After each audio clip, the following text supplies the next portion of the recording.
Hi everybody, I'm Sharon Angus from Fern Farms, and we haven't been able to have our customers here today, but the next best thing is we've got videos of them talking to you because we think it's really important that you hear from our partners.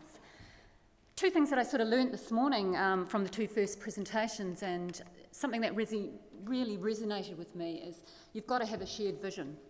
And I thought even if you're talking about in farming, we found that very much in our business 5 years ago, we had to have a vision that was a motive. And that was about having inspirational food created by passionate people. And very proud to hear someone that's on the line last night talk with passion about food. Not meat, not slaughterhouses, not processors. It's all about food. So that's been really important in our cultural change for the company.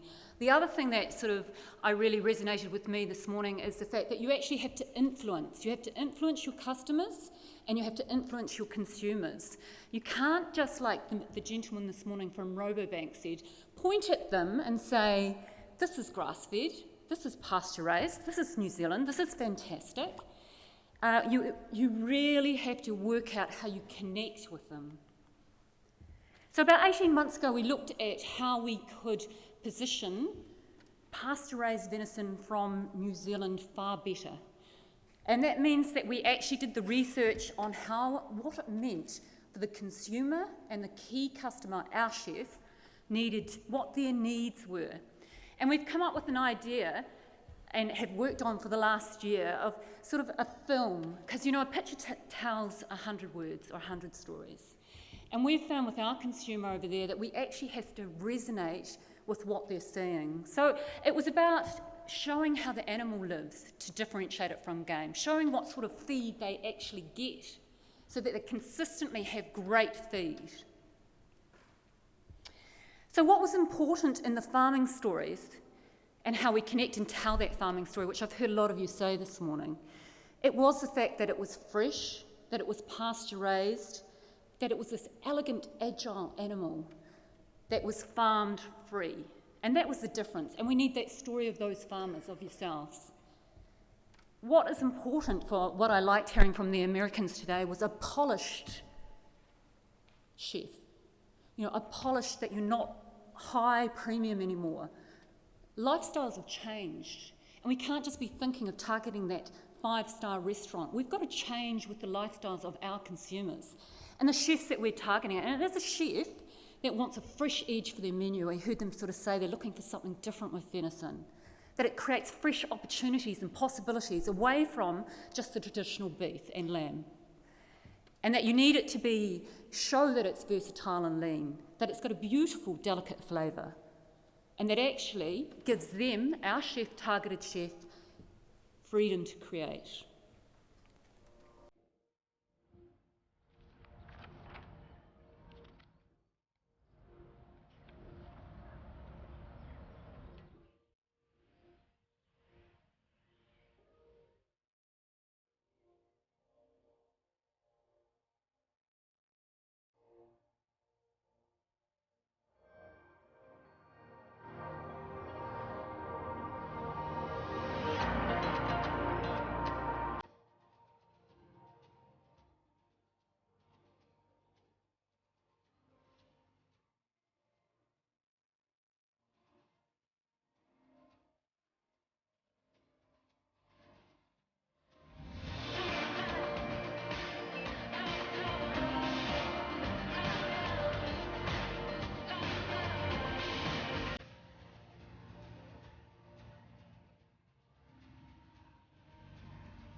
So that's how we're going to be telling our story to the world about venison. And I suppose what's really important here is to look at what actually is going to make the money for us, because there is lots of opportunities and we've got to focus, and there is a shortage of supply.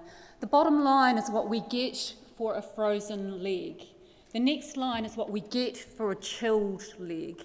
Somewhere in between is what we get for total chilled for harika. We've just launched in Germany with retail. The dot is what we will get for frozen, not chilled, portion packs in retail. And the top line, which we already sell 90 tonne in after 5 years hard work, is what we get for chilled leg products in New Zealand. So we've got to focus on what is the right cuts, how we get more value, and where we can sell them for the most price. Germany, this is our big opportunity, just launched. We've launched, and the thing that we've found is you've got to have an evoked search. You've got to have beef, lamb and venison, and that's in food service and that's in retail. New Zealand is tiny, as we heard this morning, and we've got to be able to have enough facings to make a difference and be seen. We've launched lamb and venison, and beef gets launched in June. So for us, and it was working out what was the messages that we're going to say to the Germans. How do we talk to Germans? Because you can't assume that they just think like New Zealanders, and who are we segmenting? So what it says there is promising a special taste experience from pasture-raised New Zealand venison. We did a lot of detailed research about 3 or 4 years ago when we decided this was one of our key markets. We could get the right consumer with the right price per kilo, with a higher socioeconomic, and people that were wanting this sort of product. What was interesting when we did the research is we identified that strongly they associate with an environmental, but this was not translating into animal welfare. Now we know with our millenniums, and just even at Anuga last year, very, very important to them how the animal's raised. You have to tell that story. And also it wasn't actually transferring into sustainability, food safety, quality or innovation. So you can see there that the actual Germany, which is always the local product, was far stronger on those attributes than what was the New Zealand. But it was seeing that New Zealand had a good environment. And this is quantitative research.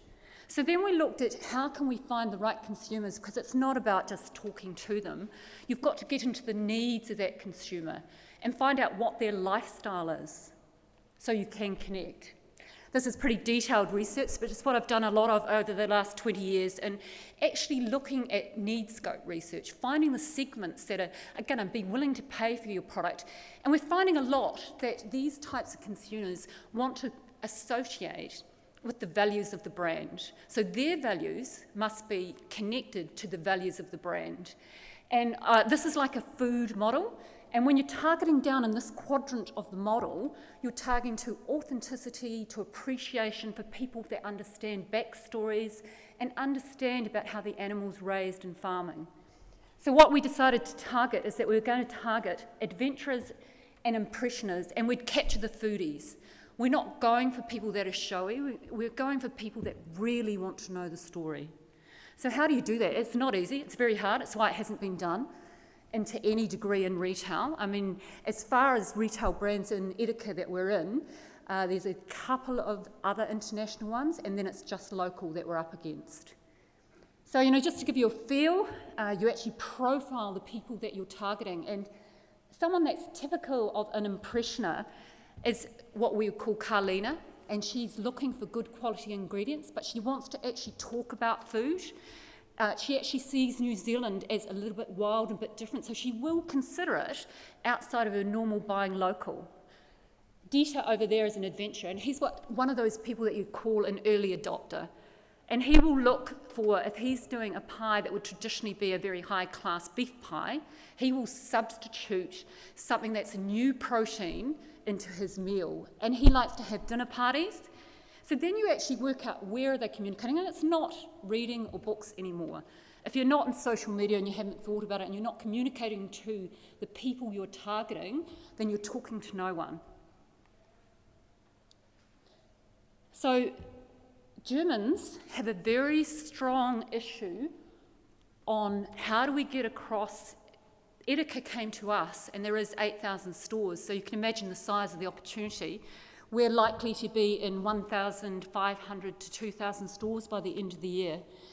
But what's really important to how we actually put this frozen product forward is that they understand that it's frozen at the right period of time and that it's been aged.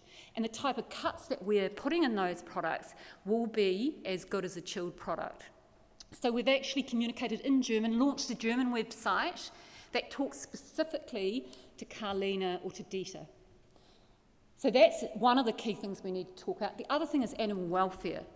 And it's not just about saying we're good in New Zealand. We do stories every month with Mind Food. We're on the web, connecting those stories. We have QR codes on all our retail product that you'll go straight through and hear the story of what is happening to the animals, and hence why we've done that video. The other key thing, and someone brought it up this morning, is sort of, carbon footprint. Germans, especially our target market, want to know. And there's studies that say even though we're on the other side of the world, our carbon footprint would be less than a UK product. It's because we're not intensive farmers. So we need to get that story across, and we need to explain it in detail because they want the detail. So where are we now? We're in substantial stores. As I said, the aim is to be in 2,000 by the end of the year. This is the type of facings we're getting when we just had venison and lamb, hence the need to have as many as possible in the categories. We've got a lot of point of sale. It's telling the stories of the farmers, telling them how to cook. And we've bought our own fridges for the key great big stores so that we're totally branded in German. We've put people on the ground, 6 salespeople, a regional manager. We know to actually have success in such an intense marketing campaign that we need to do it differently.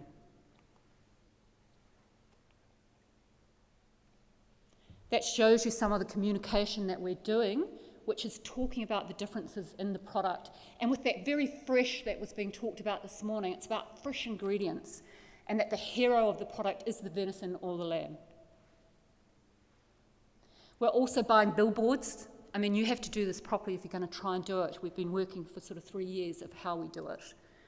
And that's out at the big stores. It was a lovely story of a lady that had been an au pair for a farmer here, and she went back and was so excited to see our products in her own local store that the farmer that had it sent straight into us, look, they were able to buy our product over there. So that's Germany. The other key one that is the highest return for us is New Zealand chilled. And as I said, we do 100 tonne of this. It's grown 3 times over since we launched, and it is the highest margin. Now, as leg products, we know we can get a very high price for food service and middles, but we've identified key cuts that we can actually have in leg products for this venison. We do, one of our highest sellers, though, is mince. And venison mince is such a great product for people with innovative types of ways of cooking it. When we first launched, we used to get a lot of what we're talking about this morning in 2011, that it was very gamey, didn't expect it. We put an intensive tasting campaign, which we continue to do. It's delicious. I thought it would be really tough. That's what you're up against if you're actually comparing to a game product. Now what they say, and this is from the last campaign that we've just done in March, is, we have 18 SKUs with lamb, venison and beef on the market in New Zealand, and our highest selling SKU is venison medallions. And I was sort of saying about the fact that it's so easy to look like you're a hero if you cook venison medallions, and that's one of the key needs of the consumer. They want to be able to cook for different people and show off. So that's how easy it is to do it, and that, out of all of the beef and lamb, it's the highest selling SKU. And it says, venison is my favourite from your range, and venison medallions is my go-to product if I'm going to have friends over. So it's changed. They're not talking about game anymore when they're talking about the product. And to connect with a brand, you have to do a lot more than just have it on your packaging and everything else. You need to be very high in how you're communicating and connecting with that consumer. We're going to be part of Dick Frizzell's Cooking for Change, and there's 102 celebrities that are cooking beef, lamb and venison, and they're doing their favourite recipes. Now, you might notice Hilary Barry, who's getting a lot of media attention at the moment, she's done our venison product, and she used the venison mince. So she hasn't used one of the top cuts, but we're getting great value for that product. One of our big things that we do is Premier Selection Awards. You might have seen in that video that it was Stuart, who's from Botswana Butchery in Auckland. He won the Premier Selection Awards this year. And we're using him now as a key ambassador in a lot of things that we do. You know, since we've done the Premier Selection one, a huge Auckland restaurant, he won it with reserve, but he's now going to put venison on the menu too. We've doubled the seatings by him winning that award in off days. So they've gone to 50 to 100 seatings by winning that award in one of the biggest restaurants in New Zealand. And this year, you know, we used to get something like 5 or 10% that were venison dishes in the awards. We actually had 5 this year. And the best venison dish is actually in Wellington. I hope you DINS people have actually been and tasted it. Good to hear. So America, key thing for us, we know we've got a lot of growth there. We'd like to actually grow it substantially from where we are. The same thing again, and Mark's is just going to say a few words to you, but what we're doing with a restaurant is that you actually have to have options. The fact that we've had incredible penetration with Angus grass-fed beef, and they love it. I mean, we're now doing something like 26 million of that product just to Mark's, and that started 5 years ago. It's given us the opportunity to launch reserve, and this year they're going strong and launching venison. Hey everybody, it's Justin Marks from Marks Companies in the States. We're a family business and we import Silver Fern Farms premium meat. I wanted to tell you a little bit about what's going on with venison in the US. So there are 2 types of venison eaters generally in the US. The first group is rural folk who hunt their own venison and eat what they hunt. The second group, which is the one that we're focusing on, is middle to upper income urban foodies that eat it in restaurants. The main opportunity is in restaurants. There's not that much activity in retail. A little bit is sold, but for the most part, people eat venison in restaurants, so that's where we're focusing our energy. When the venison price went through the roof, a lot of restaurants just took venison off the menu. And I know that it seemed like a good thing at the time, but I think it was long-term very bad, because it's a lot easier to keep something on the menu than to get it back on the menu. So we are rolling out a very aggressive campaign now that the price has come down to a more sustainable level throughout the United States to try to build the market for Silver Fern Farms venison products. And in particular, one of our focuses is on creating year-round demand. As you know, venison typically is eaten in the wintertime, in some places just in December, and we think that venison has great potential for a year-round dish. It's a delicious spring and summer meat, and we think that there's a lot of potential to smooth out the fluctuations in venison demand. So Silver Fern Farms has been a very supportive vendor for us. They've put together a solid collection of marketing and brand materials, and they've also provided us with a budget in order to go build the market in the US. The main points that we're focusing on for venison are food safety, pasture raised, free of hormones, antibiotics, lean and healthy, sustainable, humane, finest quality, and subtle, not gamey. These are all points that Americans care about, and there's quite a bit of points, maybe 10, but this is where we're doing all of our messaging and our brand positioning. Those are the things that we think are going to win. So just want to thank you for your good work. Please keep producing quality, pure product, and we'll put in the hard work over here to build the market.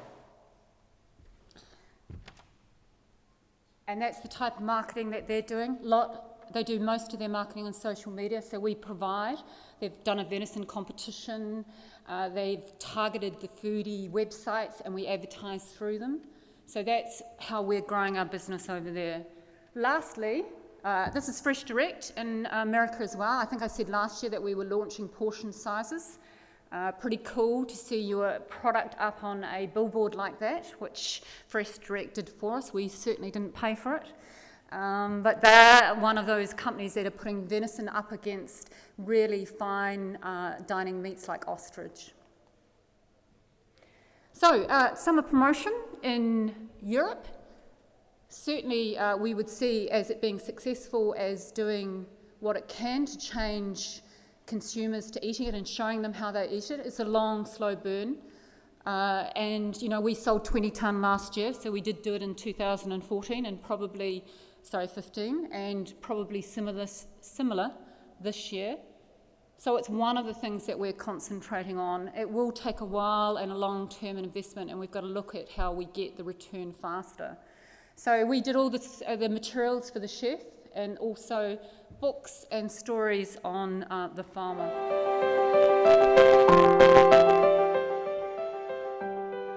I think to convince butchers to use venison outside of season, you have to get them first to try it, so they understand they're essentially working with a totally different kind of meat. They're not working with traditional game meat. That's very important, and maybe also to calm their nerves a wee bit about the impact of importing a meat from so far away. Maybe explain to them that actually in terms of that kind of environmental concern, that it's often better than importing meat from inside of Europe for whatever reason. And also just reassuring them that you have a consistency of supply and they can always get what they're looking for when they want it. My experience in Germany, or in Europe in general, is the point of difference would be that they've got a consistency of quality. They've got, in terms of flavour, something that's completely different to regular game meat. So you don't have this sort of gamey flavour that you normally would associate with venison. I think what we're seeing now is a lot of more exposure upon industrial farming and sort of the normal industrial farming practices here in Europe.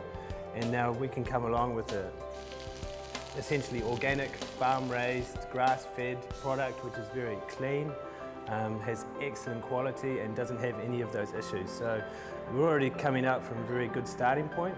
If we can achieve that tipping point where people have tried the meat and they've had a go and they know what it tastes like, I think essentially that's our main battle, and that's where it will take off. And thanks very much to Lewisohn, who has put a huge amount of effort into our program over there. We also prepared a lot of materials that we worked with Luton and chefs in market for Holland of how they would like to see it on the menus, and gave them recipes and tips and used a website for that. So lastly, I'd like to thank our farmers that helped us with making the movie. It is really important, and we just got a last week clip of a farmer who has shown what it means to be a really caring, great, intelligent New Zealand farmer of venison.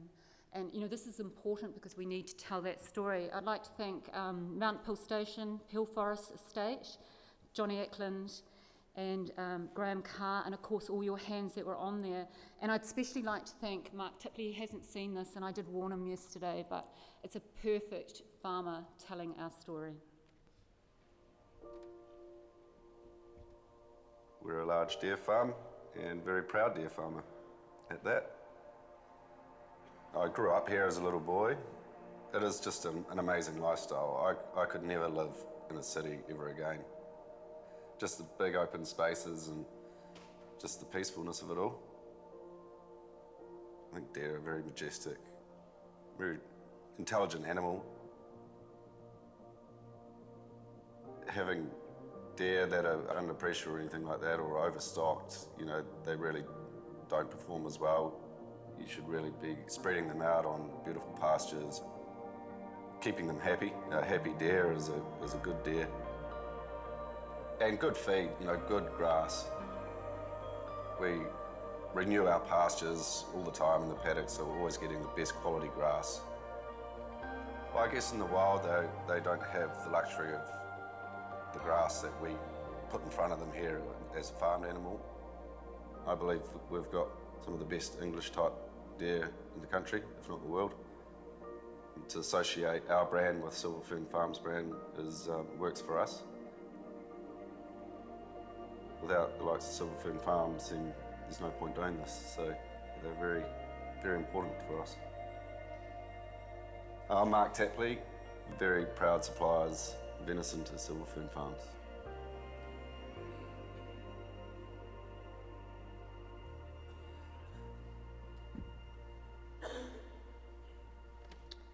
Thank you very much.